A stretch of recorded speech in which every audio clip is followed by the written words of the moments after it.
Around the year 500 AD, a legendary battle took place that would inspire myths for centuries to come. Was it the moment when the great King Arthur led the Britons to victory? Or is it just a myth? This is the story of the Battle of Mons Badonicus and how it became entwined with the legend of Britain's greatest king.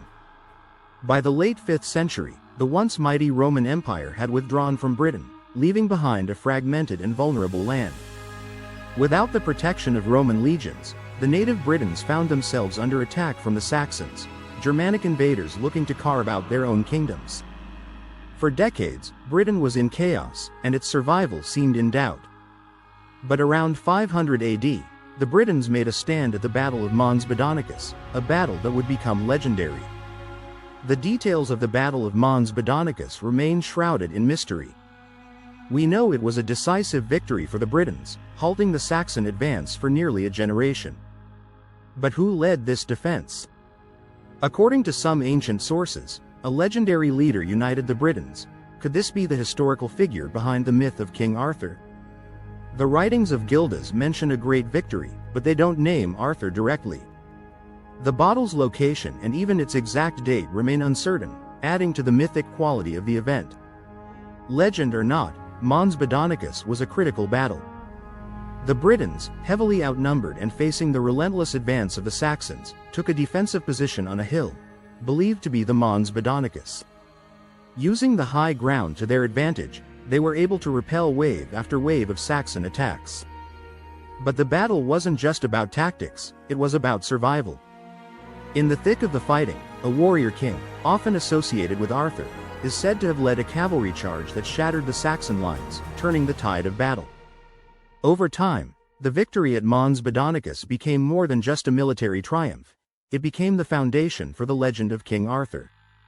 While historical records are scarce, later medieval texts like Geoffrey of Monmouth's History of the Kings of Britain and Thomas Mallory's La Morte d'Arthur transformed the mysterious figure from Mons Badonicus into the iconic King Arthur.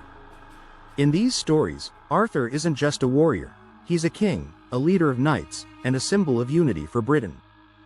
So, was King Arthur a real historical figure, or was he a creation of medieval imagination? While no definitive archaeological evidence links Arthur directly to Mons Badonicus, many historians believe that the battle was led by a real British warlord who inspired the later tales. Sites like Cadbury Castle in Somerset and Tintagel in Cornwall are often associated with Arthurian legend, but separating fact from fiction remains a challenge. What we do know is that the legend grew with every telling, becoming a powerful symbol of resistance and leadership. Whether Arthur was real or not, the Battle of Mons Badonicus left a lasting legacy. It gave the Britons a much-needed reprieve from the Saxon onslaught, allowing a brief period of stability. Over the centuries, the battle and the figure of Arthur became central to Britain's national identity. From literature to film, the story of King Arthur and his legendary victory at Mons Badonicus continues to inspire generations, reminding us of the power of myth and the resilience of a nation. Whether you believe King Arthur was a real king or a symbol of hope for a war-torn Britain, the Battle of Mons Badonicus remains one of the most fascinating moments in history.